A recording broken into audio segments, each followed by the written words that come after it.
C'est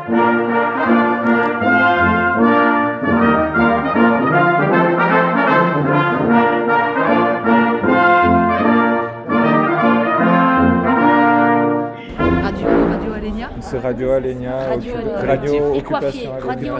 L'allocation chômage qui jusqu'à présent est une allocation individuelle, un droit individuel. Le fait de ne plus en bénéficier va faire effectivement éventuellement basculer sur des minima sociaux. Les minima sociaux étant calculés sur les revenus du foyer, il y a des tas de gens qui n'auront plus d'indemnisation personnelle. Et alors, en cette période de crise sanitaire où on a parlé quand même de l'augmentation des violences faites aux femmes, par exemple, ne plus avoir une indépendance financière, ça peut être extrêmement dangereux. Vous parlez de collectif, on parlait de collectif, d'avoir ce savoir, de décrypter les réformes, d'avoir ce savoir, et c'est quand même un travail que font les syndicats. Enfin, on n'en a pas parlé, mais il y a quand même un petit truc qui a été gagné, bon c'est pas terrible, mais c'est déjà moins pire, par les syndicats. En fait, il y a eu une saisine du Conseil d'État par rapport justement à ce calcul des indemnités journalières, parce qu'il pouvait y avoir des différences vraiment énormes de 1 à 4, suivant quand est-ce que les contrats avaient été faits dans ces 24 mois. 1 à 24. Pardon ? 1 à 24. Non, la différence c'était 1 à 4, parce qu'en fait, comme il faut avoir travaillé 6 mois sur 24 mois, si on a travaillé... l'indemnité, parce qu'il peut y avoir des différences 24 fois moins, là, en ce moment. Ouais, et en fait, du coup, il y a eu une saisine des syndicats quand même, pour dire qu'il y a quand même du collectif qui existe et qui décrypte et qui sert à quelque chose, et peut-être que c'est intéressant de s'y intéresser. Il y a eu une saisine du Conseil d'État qui a donné un avis, et du coup, il y a un plancher qui a été mis en place pour que la perte d'indemnité avec ce nouveau calcul ne doit pas être à plus de 43%. Ça veut quand même dire qu'on peut avoir une indemnité qui est 43% moins importante. Mais avant, dans la première mouture, il y avait quand même, ça pouvait être encore moins. Et grâce aux syndicats qui ont saisi le Conseil d'État, qui ont décrypté ça, qui ont saisi le Conseil d'État, il y a quand même ce plancher qui a été mis en place. Donc, la dotation journalière ne peut pas être inférieure à 29,38 €. Ok, et j'avais une question technique du coup par rapport à ça, mais je ne sais pas si du coup tu peux me répondre. Avant, il y avait deux manières de calculer l'indemnité journalière. Il y avait le pourcentage, là, les 57%, et après, sinon, il y avait 40% plus 12 €, et ça du coup, ça a changé aussi. Je reviens dans la technique. Oui, alors, encore une fois, c'est une difficulté pour moi parce que je ne comprends rien à leur calcul. Je peux vous lire la formule, hein, voilà, pour ceux qui la comprennent, tant mieux, je vous l'expliquerai ensuite. Donc ça ne change pas. La formule de calcul de l'allocation journalière ne va pas changer. Donc, on est bien d'accord, c'est le salaire journalier de référence qui va changer, diminuer, hein, disons les mots. Donc, la formule de calcul, c'est égal au montant le plus élevé entre. Parce qu'il y a, effectivement, on va prendre le plus intéressant pour la personne. Donc, soit c'est 40,4% du salaire journalier de référence plus 12,05 €, soit 57% du salaire journalier de référence, ce qui est le plus communément utilisé, bien sûr. Elle ne peut pas être inférieure à 29,38 € par jour. Et elle est plafonnée, et ça a toujours été le cas, à 75% du salaire journalier de référence. Voilà, c'est ça. Enfin, ça veut dire que vous prenez votre petite calculette et vous regardez. Donc ça, de toute façon, les 29,38 €. Donc, les conseillers qui travaillent sur l'indemnisation, à chaque réforme, ont des logiciels qui sont paramétrés, ce sont des calculs qui se font automatiquement. Moi, je voulais répondre un petit peu sur les offres d'emploi, à Pôle emploi. Lorsque sont arrivées les offres d'emploi qu'on agrège des autres sites, qui ne sont pas du nôtre, il faut savoir que les syndicats Pôle emploi, dans la grande majorité, c'est-à-dire la CGT, le SNU, je crois que le SNAP, non. Enfin bon, bref, on a été un certain nombre de syndicats à tirer la sonnette d'alarme en disant mais attendez, nous, nos offres d'emploi, on les vérifie. C'est-à-dire que chaque entreprise qui nous dépose une offre a affaire à un conseiller, on valide, ou on fait réécrire parfois, hein, puisque nous sommes service public de l'emploi et nous avons des contraintes. Quand on dépose des offres sur notre site, il faut que ça réponde à des critères.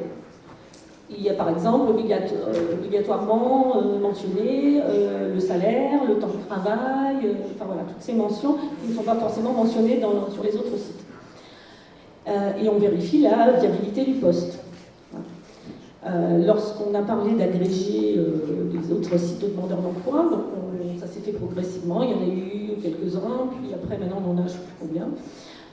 On a alerté en disant mais de toute façon c'est risqué parce que nous on ne va pas pouvoir vérifier la viabilité de ces offres d'emploi. Et donc effectivement il se passe ce qu'on avait prévu qu'il allait se passer, c'est-à-dire que les gens qui consultent notre site parfois d'abord ne font pas, ils ne sont pas censés le faire d'ailleurs, la différence entre une offre de Pôle emploi ou une offre de quelqu'un d'autre, pour eux c'est une offre d'emploi, ils cherchent du boulot, voilà, ils répondent à une offre. Donc quand ils cliquent, effectivement, ils peuvent tomber sur des choses diverses et variées. Et très souvent, c'est pas tellement le problème des offres illégales, mais c'est le problème des doublons, voire des triplons d'offres. Parce qu'en fait, les entreprises déposent, je ne sais pas moi, sur Indeed, sur Monster, sur... enfin bon, bref, il y a pléthore de sites maintenant. Et ils déposent aussi sur Pôle emploi. Donc en fait, on a l'impression qu'il y a pléthore d'offres, mais finalement, quand on regarde bien, finalement, c'est une offre qui apparaît 5 ou 6 fois. Donc on a l'impression quand même. Il faut savoir aussi qu'à Pôle emploi, il y a eu un changement radical en ce qui concerne le suivi des offres d'emploi il y a quelques années, où avant tous les conseillers placement faisaient aussi du suivi d'entreprise. Donc on tournait sur l'accompagnement des demandeurs d'emploi et aussi sur les entreprises. La DG a eu la bonne idée de créer ce qu'on appelle les équipes spécialisées entreprises pour, a priori, satisfaire plus les entreprises. Donc nous avons des conseillers qui ne s'occupent que des entreprises et des offres d'emploi, etc. Ce qui fait que nous, la grande majorité des conseillers en placement, on a perdu l'accès à tout ça. Avant, voilà, on avait aussi rapport avec les entreprises régulièrement et on a continué à un moment donné à travailler comme les conseillers placement de la NPE à l'époque, c'est-à-dire qu'on prenait notre petite mallette, on allait voir les entreprises en disant voilà, j'ai un tel qui pourrait convenir, on connaissait les entreprises, on connaissait les employeurs et du coup on connaissait aussi les demandeurs d'emploi, donc c'était plus facile pour nous de faire une mise en relation voilà, la bonne personne au bon endroit. Là, voilà, c'est beaucoup plus compliqué et les entreprises, soi-disant, sont très contentes quand on regarde les statistiques de Pôle emploi. On voit que les entreprises sont à 83% satisfaites des services des équipes entreprises. Quand j'entends moi parler des bureaux d'embauche, ça me donne des boutons. Je me dis, mais Pôle emploi, on est le service public de l'emploi, quoi. Comment ça se fait qu'on soit obligé de faire en parallèle des bureaux d'embauche, quoi. Non, mais je ne dis pas que ce n'est pas nécessaire. Après, il faut quand même rappeler que le directeur général de Pôle emploi a bien dit que Pôle emploi n'était pas là pour trouver du travail aux gens. Alors nous, les conseillers, ça nous fait un peu grincer les dents, bien sûr. Mais c'est vrai que voilà, on est censé faire ça, quoi. Voilà. Non, mais je suis pas d'accord. Sur la culpabilisation des chômeurs, parce que Rémi est parti, mais c'est vrai que et sur les bénéficiaires des minima sociaux, c'est vrai que cette réforme part du principe que, en fait, on met le chômage sur le dos des chômeurs, enfin des gens, en disant que c'est leur faute s'ils sont au chômage, donc on va les inciter. C'est théoriquement fait pour les inciter à prendre n'importe quel travail. Sauf que, au vu des calculs là, qui vont se présenter, ça ne va pas être le cas. Et nous, les conseillers Pôle emploi, on va être quand même obligés d'avertir certaines personnes en leur disant, mais attendez, si vous reprenez un travail d'un jour ou deux, là, vous allez perdre énormément sur votre allocation chômage future, quoi. Et ça va être très, très, très inconfortable pour nous. Et enfin voilà, je ne sais pas comment on va le gérer. Parce que... Quand vous dites que vous allez être obligé, c'est-à-dire que vous allez le faire, vous allez devoir le faire, et vous le ferez si vous pensez... On le fera à notre âme et conscience. D'accord. Voilà. Donc, c'est ça. Si la direction laisse faire 1% des conseillers. Non, je ne pense pas qu'on soit à 1%. Ma question, demandais si la réforme elle allait être suivie aussi d'une restructuration à l'intérieur de Pôle emploi. Et en fait, je me demandais comment était... parce que vous parlez un petit peu de comment sont réparties les tâches des conseillers en indemnisation, etc. Et est-ce que, par exemple, un conseiller qui répond au téléphone a la même formation qu'un conseiller qu'on rencontre en agence, par exemple? C'est une question que je me pose depuis longtemps.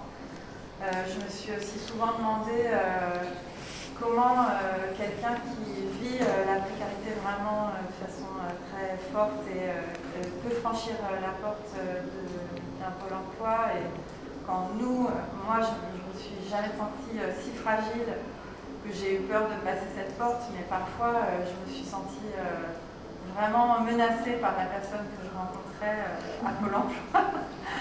Et donc je ne sais pas comment on peut faire pour qu'il existe une passerelle. Il me semble que ça existe, mais il y a peut-être des gens qui pourront y répondre ici. Entre par exemple une association de chômeurs et Pôle emploi, je sais qu'il y a des plateformes, des choses qui existent. Et ça, c'est vraiment pas connu. Je veux dire, même les intermittents ne connaissent pas ces outils-là qui permettent de mettre des conseillers en relation directement avec des personnes en difficulté. Non, mais je comprends ce que vous voulez dire. Les conseillers à Pôle emploi ont pratiquement tous la même formation, d'accord? On tourne sur les postes, c'est-à-dire que, par exemple, les gens qui répondent, quand vous appelez le 3949 pour avoir une réponse à une question, un problème, il y a d'un côté, par contre, les conseillers de l'indemnisation, qui sont eux vraiment une équipe à part, et les conseillers placement, nous on tourne en fait sur la plateforme téléphonique, l'accueil en agence, les réceptions des personnes qu'on suit. Voilà. Donc ça, normalement, on a tous la même... Alors évidemment, là, ces derniers temps, on a quand même eu le renfort de pas mal de CDD pendant la crise sanitaire, puisqu'on a quand même réussi à embaucher des gens. Alors, ce qui est quand même paradoxal, c'est qu'on continue à alimenter la précarité, puisque ce sont tous des CDD. D'accord. Nous, on milite pour que ces gens-là soient CDD, mais malheureusement, je n'ai pas l'impression que ça va tellement marcher. Donc, les comités de chômeurs, il y a Pierre là-haut, à qui vous pouvez vous adresser. Donc, il y a toujours, dans toutes les agences Pôle emploi, vous avez les affiches avec les coordonnées. Excuse-moi, mais il faudrait que Pôle emploi fasse un effort pour informer tous les chômeurs qui demandent un dossier, de pouvoir les défendre. Et souvent, je suis obligé d'intervenir pour faire descendre des flags qu'on a justement, c'est même souvent, même à KSM et d'OQR, j'ai appris à des agents de Pôle emploi qui avaient directement des comités de liaison. Et ça, c'est pas normal. Normalement, on a l'information quand on est formé sur les formations initiales. Mais ça doit faire à peu près 30 secondes dans les 6 mois de formation. Mais normalement, chaque dossier qui est présenté à Pôle emploi devrait être mis dans le dossier, le petit flag qui correspond bien, pour faire connaître justement ces comités qui agissent sur les lois. On va demander des faveurs. Alors c'est marqué quelque part, en tout petit, fin fond du contrat. C'est comme dans les assurances. C'est une obligation légale, donc c'est marqué quelque part, mais c'est vrai que...